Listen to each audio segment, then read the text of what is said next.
Olá, boa noite. Eu sou o Rodrigo Martins, doutor Camisinha. Hoje nós estamos aqui em mais um programa, vamos falar um pouquinho sobre saúde da mulher, algumas dúvidas de muitos adolescentes. Boa noite, doutora Patrícia, seja bem-vinda, muito obrigado pela sua presença. Obrigada, eu que agradeço, Rodrigo, o convite. Prazer estar aqui com vocês, boa noite a todos.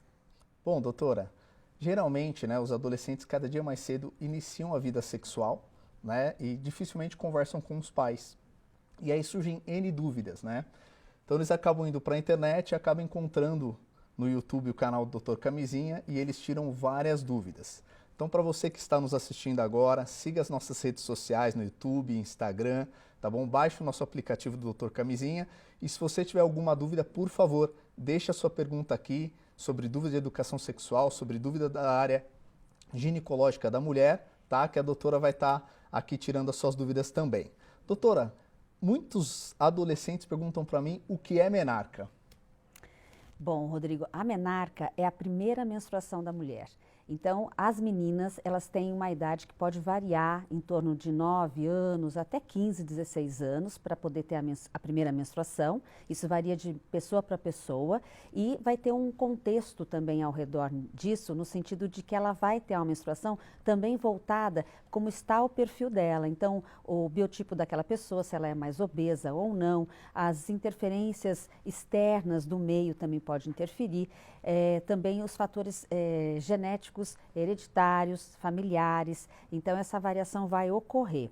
Hoje em dia a gente tem observado que as meninas estão menstruando mais cedo, porque exatamente o que você falou, tem muitas dúvidas, questões que vão procurando pela internet, vão ouvindo, elas vão amadurecendo mais rápido. E isso às vezes acaba estimulando realmente elas terem uma menstruação mais cedo, em torno de 9, 10 anos, tem uma média até de 12 anos no máximo hoje em dia. Tá joia. E uma grande dúvida, que eu costumo falar que não é só as mulheres que têm que saber isso, principalmente são os homens, porque o adolescente ele começa a ter relação sexual e às vezes acaba engravidando a mulher e sempre a culpada é a mulher. Ah, você não se cuidou, você não tomou anticoncepcional, enfim. E os jovens eles não sabem o que é um ciclo menstrual. Então gostaria que você, resumidamente, explicasse aqui para nós como funciona o ciclo menstrual de uma mulher. Quantos dias, quais são as fases? Então, a gente pode estar esclarecendo assim, resumidamente, que o ciclo da mulher vai variar muito de pessoa para pessoa também e pode durar 3 dias a 7 dias. Essa variação vai ocorrer dependendo se a menina ela tem cólica ou não tem. Então, os sintomas também vão surgindo de acordo com a intensidade do fluxo e o número de dias. Fora isso, a paciente ela pode ter, as meninas podem ter 28 dias de intervalo, então elas podem menstruar a cada 28, mas tem outras que têm uma duração maior, pode menstruar a cada 30, 35 dias, outras com 26 dias, está dentro do esperado, tá? Então a duração e a intensidade vai depender muito de cada menina. E geralmente, nesse inteirinho do ciclo menstrual, tem muitas meninas que acham que o período fértil é quando elas estão sangrando, Como que é o período fértil? Como que a mulher ela consegue saber se ela está no período fértil ou não? Para a gente explicar isso bem para o adolescente, porque tem muitas adolescentes que menstruam um mês sim, um mês não, e a gente sabe que isso não é normal, mas vamos explicar aqui para a jovem, principalmente também, para aquela que menstrua regularmente, como que ela deve calcular o período fértil dela. Bom, meninas, vocês façam assim, do dia que vocês menstruaram, o primeiro dia, vocês mais ou menos calculem que dali 10 dias, em torno do 10º dia em diante, começa devagarzinho a evoluir e a produzir os óvulozinhos para vocês terem a ovulação. Quando chega o 14º dia, é o dia que a gente pode dizer que culmina a sua ovulação. Então, você pode engravidar mais especificamente entre o 13º, 14º e 15º. Depois começa a cair novamente essa produção dos óvulozinhos aí, dos folículos, e aí você vai ter a descamação e vai ter a menstruação. Então, qual a preocupação? Quando vocês estão na pausa para menstruar, não vai ter ovulação. A ovulação, então, vai ser do dia que você iniciou a sua menstruação, você conta em média 12 dias para frente, 13, 14, que aí sim você está na semana fértil. mas nunca quando você está para menstruar. Estando menstruada, você está sossegada. Então, a ovulação é mais após 12, 13, 14 dias do primeiro dia da menstruação. Ótimo, doutora. A gente gosta de falar disso, vai surgindo os assuntos e as dúvidas que os jovens me perguntam, isso vem na minha cabeça, né? Uma pergunta assim que muitos adolescentes fazem, né? E eu sempre oriento que tem que ir ao ginecologista. Muitas meninas começam a tomar anticoncepcional por conta própria. Isso é saudável, isso prejudica? Explica um pouquinho para essas adolescentes, porque isso é perigoso, né? Ela está lidando com hormônio, então não dá para tomar qualquer um. Não, gente, tem que tomar muito cuidado. As pílulas anticoncepcionais, nós temos vários tipos e várias dosagens hormonais. Então, tem que saber exatamente o que vai ser escolhido para cada menina. Tem que ir no consultório, tem que ser avaliada, a gente tem que ver o perfil dela, se ela não fuma, se ela não tem problema circulatório, não tem trombose na família, saber se essa menina é muito sedentária, obesa. Então, essas variações vão ocorrer de criança para criança, de adolescentes ou de jovens, e a gente tem que, a partir disso, verificar qual é a dosagem e o hormônio ideal. Não vão tomando qualquer pílula, porque você pode tomar uma pílula com uma dosagem muito alta e aí pode prejudicar a sua saúde. Então, espere para passar no ginecologista e fazer uma avaliação. Não tome qualquer pílula. E geralmente, doutora, os adolescentes eles costumam tomar o que a amiga toma. É aquele negócio, né? Ah, eu não posso ir no ginecologista, eu tenho vergonha, ou a minha mãe não quer levar, né? E eu vou tomar o que a minha amiga toma. Isso não é correto também, né? Também não. O problema é que, às vezes, os pais, né, a mãe, o pai, poda muito aquela criança no sentido daquele adolescente, de chegar próximo. Então, a menina começa a menstruar, depois começa a se relacionar, e muitas vezes ela tem uma barreira de chegar e falar com a mãe. Isso é ruim. Então, tem que deixar muito exposto isso, a mãe chegar mais próximo. Por quê? Porque a criança vai atrás da internet, vai atrás da coleguinha que está usando uma medicação e começa a usar sem ter um respaldo de um adulto ali ou de um médico falando.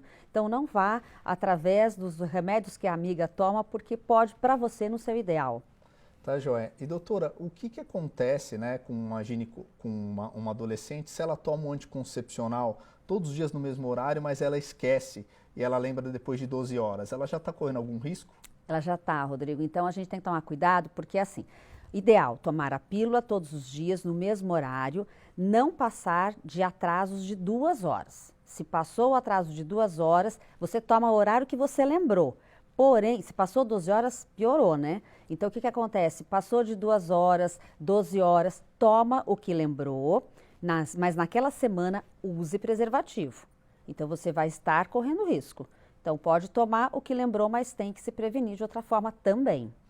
E uma coisa, doutora, que muitos pais, né, não sabem o que os adolescentes estão fazendo, e eu falo isso com propriedade porque muitos na primeira vez, principalmente a menina, né, ela fica assustada, ela não sabe o que vai acontecer. E assim, os adolescentes eles estão usando muito esse método. Então a gente está falando aqui, para os pais ficarem atentos, tá? Muitos adolescentes na primeira relação sexual, além de usar o preservativo, também está tomando pílula do dia seguinte. E a pílula do dia seguinte também traz consequências, não é algo que é uma bala, né? Uhum. São os efeitos aí que traz para a vida de uma mulher. Queria que você falasse um pouquinho sobre a pílula do dia seguinte, principalmente para esses adolescentes que querem ter relação sexual pela primeira vez e acabam tomando a pílula do dia seguinte. Olha, vocês têm que tomar muito cuidado, meninas, porque a pílula do dia seguinte tem uma dosagem muito mais elevada do que as pílulas comumente que se toma todos os dias. Então, dê a preferência de tomar, se for tomar a pílula, tome então a pílula certinho todos os dias. A pílula do dia seguinte é uma eventualidade que você vai fazer uso dela. É uma urgência mesmo, mas não torne isso como hábito, porque tem meninas que fazem isso, elas tornam isso como um hábito e tem relação, toma a pílula, tem relação, toma a pílula. Não faça isso, porque pode dar hemorragia, você pode começar a ter sangramento exagerado, vai ter vômitos, dor de cabeça e não fazer o efeito que nós queremos. Em algum momento ela pode trazer a falha e acabar engravidando. Então, ela não é tão eficaz quanto vocês pensam. Existe uma falha e existem os efeitos colaterais que você pode ter em relação a isso. E muda o seu ciclo totalmente, começa ele a ficar cada vez mais bagunçado. Então, se previna da maneira correta. E uma coisa também que muitos adolescentes fazem, fico muito feliz de você estar aqui, porque parece que a gente está falando e parece que não acontece. Só que tem jovens que tomam a injetável mensal e aí elas tomam porque pulou um dia, elas tinham que tomar, caiu no domingo e a pessoa esqueceu e ela fala, domingo está todos os postos fechados, eu vou tomar na segunda-feira. Mas o adolescente acaba tendo a relação sexual e com medo de engravidar vai e ainda toma a pílula do dia seguinte. Então, ou seja, é uma dosagem hormonal absurda, né? Absurda. Então, se você toma o injetável mensal e atrasou um dia, nesse caso do injetável não tem problema. Você pode tomar um dia antes, então deu lá a data certa, caiu num domingo. Ou você adianta, acho até mais seguro, você adianta um dia, ou você toma no dia seguinte sem falta. Mas você não precisa tomar pelo dia seguinte também, não tem necessidade. Então, pode ficar sossegada. Ela já está protegida, né, doutora? E também, por exemplo, um adolescente, ele vai no ginecologista. Ele começa a tomar o anticoncepcional com orientação do ginecologista. Depois de quanto tempo ele já está protegido para ter uma relação sexual eventual aí sem a mulher estar produzindo o período fértil? Na primeira cartela, a partir da segunda? Então, na primeira cartela, quando inicia a pílula, você pode ter um cuidado maior usando preservativo. Então, a gente fala aí 15 dias usando preservativo, mas eu sempre oriento, use o mês todo, não custa nada. Na primeira cartela toda de 21 dias ou 28, depende da pílula que você está usando, use o mês todo de camisinha, é mais seguro. E a partir da segunda, tomando no horário certo, tá tudo ok. Tá joia. E doutora, agora mudando um pouquinho de assunto, mas de pergunta, né? Infelizmente, como a gente reprisou aqui, o adolescente cada dia mais cedo começa a ter relação sexual. E esse dia uma adolescente de 11 anos de idade, ela bateu uma foto do dedo indicador dela, falando que ela tinha introduzido no órgão genital dela e perguntando se ela tinha perdido a virgindade dela colocando o dedo na vagina. Eu acredito que todo jovem, né, assim como o homem se masturba, a mulher também tem essa curiosidade, mas é importante também alertar. Mas a pergunta dessa criança, né, 11 anos, era se realmente ela tinha perdido a virgindade com o dedo. É uma criança, a gente tem que tomar cuidado mesmo. Existe uma películazinha fininha ali no canal vaginal, que é isso que vai determinar se você está virgem ou não. Então, é uma barreira de uma película. Então, se introduzir algum objeto ou se introduzir um dedo, mas depende muito, pode até acontecer de perder a virgindade, mas é difícil, né? Mas se você introduzir algo mais profundo e mais de um dedo, vamos dizer assim, se o dedo for muito fininho, ok, mas se não, pode até acontecer de perder, mas é muito difícil. Tá, joia. E doutora, hoje quando uma adolescente ela vai ao ginecologista, né, ela sendo virgem, ela pode fazer o exame do Papa Nicolau? Como que é feito isso? Sendo virgem, a gente não faz a coleta do Papa Nicolau.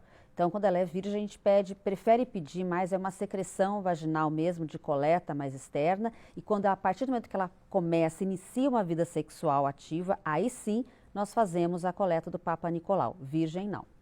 E é importante sempre quando a mulher ela menstrua, né, sendo ali adolescente, é importante que ela vá ao ginecologista, porque tem mãe que tem vergonha de levar, tem muitas meninas também que têm vergonha de ir ao médico ginecologista, o homem, né, por estar fazendo exame, até por se abrir. Isso no seu consultório também acontece bastante? As mulheres ficam mais à vontade com você? Eu costumo dizer que as mães, né, que são mais abertas e tudo mais, levam com mais facilidade. E as meninas, elas sentem mais vergonha, isso é natural, mas elas têm que ir acostumando já desde pequena. Menstruou, tem que passar no ginecologista, a gente pedir um ultrassom para avaliar o útero, o ovário, fazer uns examezinhos mais leves, e claro, né, nada invasivo, mas é importante estar passando para ela já ir acostumando e ter esse contato com a gente, né? Lógico que se a mãe já tem o seu ginecologista, muitas vezes ela leva para o ginecologista dela de confiança. E é bom, porque ela já tem esse feeling todo ali, já conhece como é que é o trabalho e a criança deve ir. Mas elas sentem vergonha no início, isso sentem mesmo. E qual que é o período ideal para a mulher estar indo ao ginecologista? No mínimo uma vez por ano, a cada 6 meses? Eu gostaria que você frisasse bem isso, porque tem mulheres que ficam anos sem ir ao ginecologista. O ideal é fazer uma avaliação anualmente no ginecologista, e aí vai depender dos exames que vão ser pedidos, dependendo da idade, né? E a cada 6 meses em casos onde está fazendo algum tratamento específico. Tem algum tratamento que requer aí que a gente fique mais atenta, então a cada 6 meses, mas no geral, os exames em geral, a cada ano. Tá joia, doutora. Obrigado. Esse foi o nosso primeiro bloco. Vamos pro break agora e até daqui a pouco.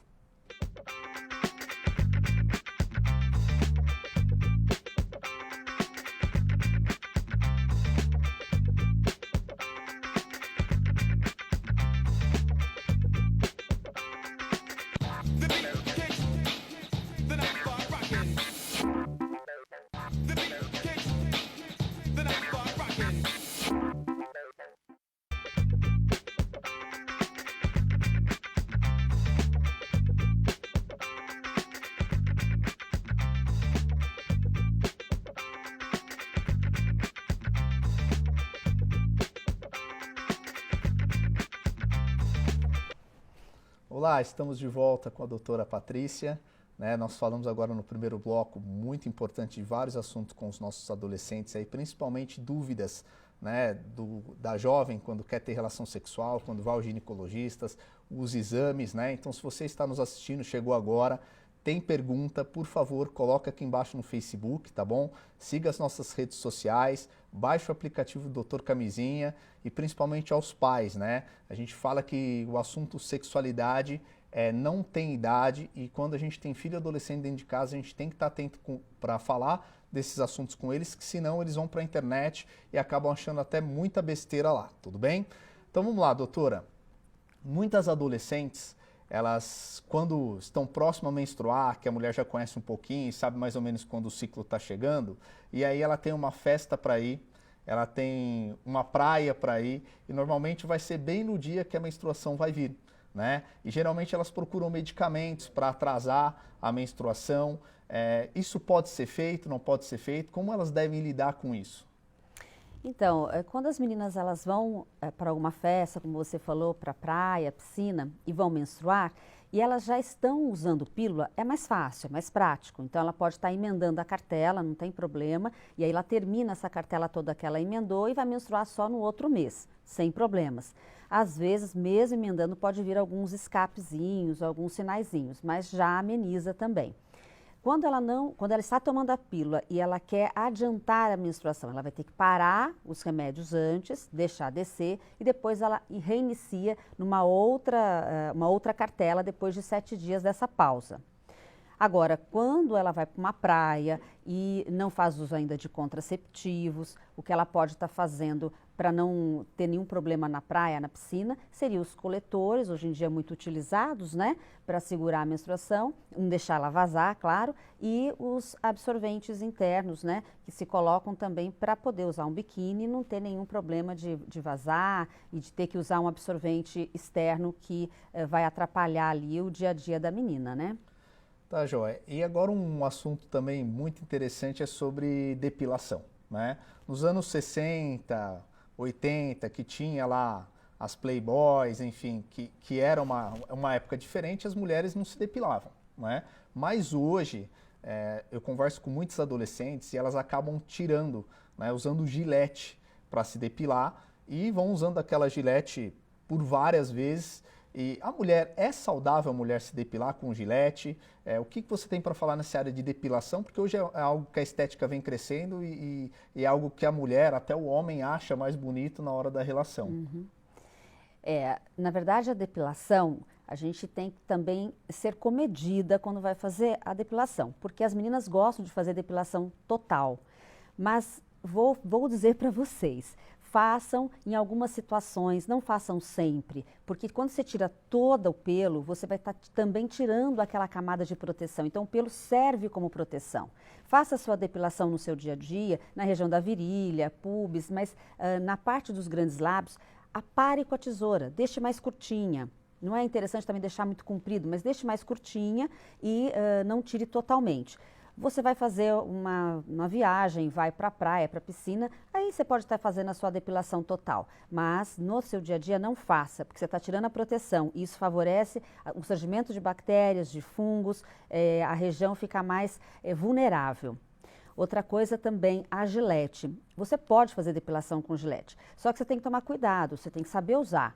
Não use a gilete mais de 2 vezes a mesma, vai causar mais chances de ter infecções. Então você vai usar a sua gilete, você vai deixar ela sempre para você, para não ter contaminação que outras pessoas usem. Faça uma troca, pelo menos usou 2 vezes, já descarte. Mas você tem que saber que a Gillette, ela pode causar cortezinhos, fissurinhas na pele, podendo promover mais infecções, mais foliculites, mais inflamações ali, tanto da pele quanto dos pelos, né, que eles podem inflamar.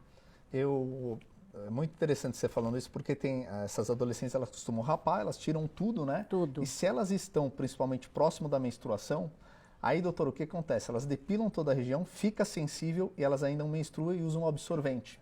E aí com calça jeans apertada, aquele dia a dia andando e causa feridas, né? Com bolhas. Exatamente. Que coçam. E muitos adolescentes, eles confundem a herpes com essa depilação. Porque acaba, nessa depilação que eles estão passando ali, a Gillette, causa essas fissurinhas ali na pele, né?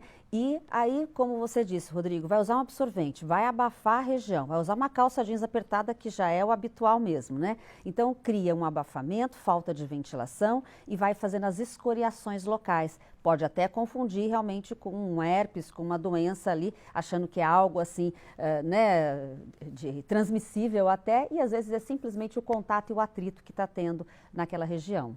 Tá, joia. E doutora, o que você poderia dizer assim para as mulheres elas terem assim algumas dicas para ter uma boa higiene, né? O que você poderia pontuar? Quais são as principais coisas que as mulheres têm que fazer para manter uma boa higiene? Então vamos lá. Vamos começar como lavar essa vulva, como lavar a região externa.